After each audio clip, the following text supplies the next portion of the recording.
Thank you for your service. Thank you to your family.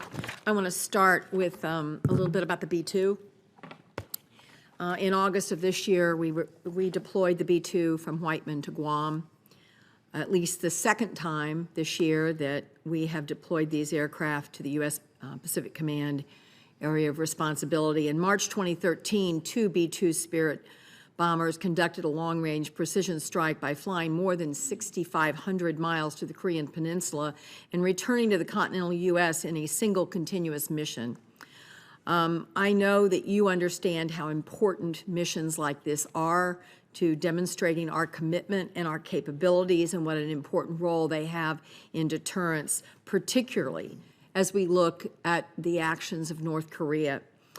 Our adversaries continue to develop advanced systems which eventually could hold even our homeland at risk. I know there's been a lot of discussion regarding the affordability of maintaining, upgrading the nuclear triad. There are some improvements to the communication systems of the B-2 Spirit, which will extend the viability of this flexible dual-use platform. And what would be the consequences of a delay in completing the communication upgrades to the B-2? Senator, I think we have to look at the communication upgrades of the B-2 in concert with the entire bomber force. Right now, it's probably the most important element of our bomber capability, and so that capability is extremely important to maintain the viability now and in the future. But I think the best answer that we owe to this committee and to the Congress is an answer that looks across the entire bomber force.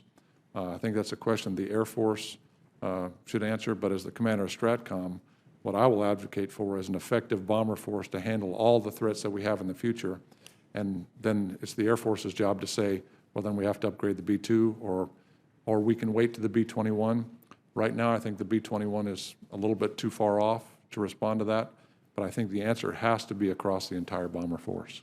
Yeah, I want to make sure we don't make the same mistake with the B-21 that we made with the 35, and that was we started pulling back on the FA-18s and the Hornets because of the anticipation of a system that clearly was way over budget and way out of time. And as a result, we had vulnerabilities on our aircraft carriers that we shouldn't have, and we're continuing to scramble to make sure that we don't have those. So I want to make sure that I make that point. In addition, I'm really proud that the 131st Bomb Wing at Whiteman of the Missouri National Guard was the first National Guard unit to be certified to conduct a nuclear mission. This took a tremendous amount of work at Whiteman and a tremendous amount of commitment on the part of the active Air Force at that base along with the Missouri National Guard. Can I get your commitment today to continue this integration and continue to allow the Guard to play this important role going forward? So, Senator, I'm a huge fan of the total force. The Guard and the Reserve provide a huge capability to our forces worldwide. So I pledge to constantly advocate for full integration of the Guard into all our military forces across the board. If I'm confirmed to STRATCOM, it'll be inside STRATCOM.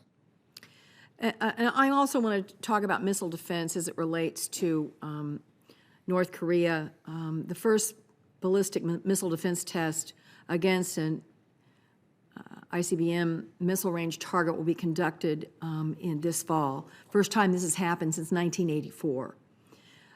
A second ground-based interceptor was scheduled for FY 2017, but due to budgetary constraints, it will have to slip to FY 20. It was scheduled for 2017. It's going to have to slip to 2018.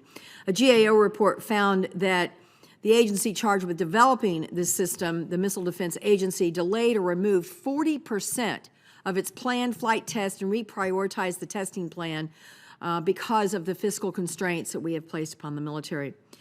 Could you address briefly, if we don't stop playing games with what we need to invest in our military as it relates to OCO and, spending money off budget,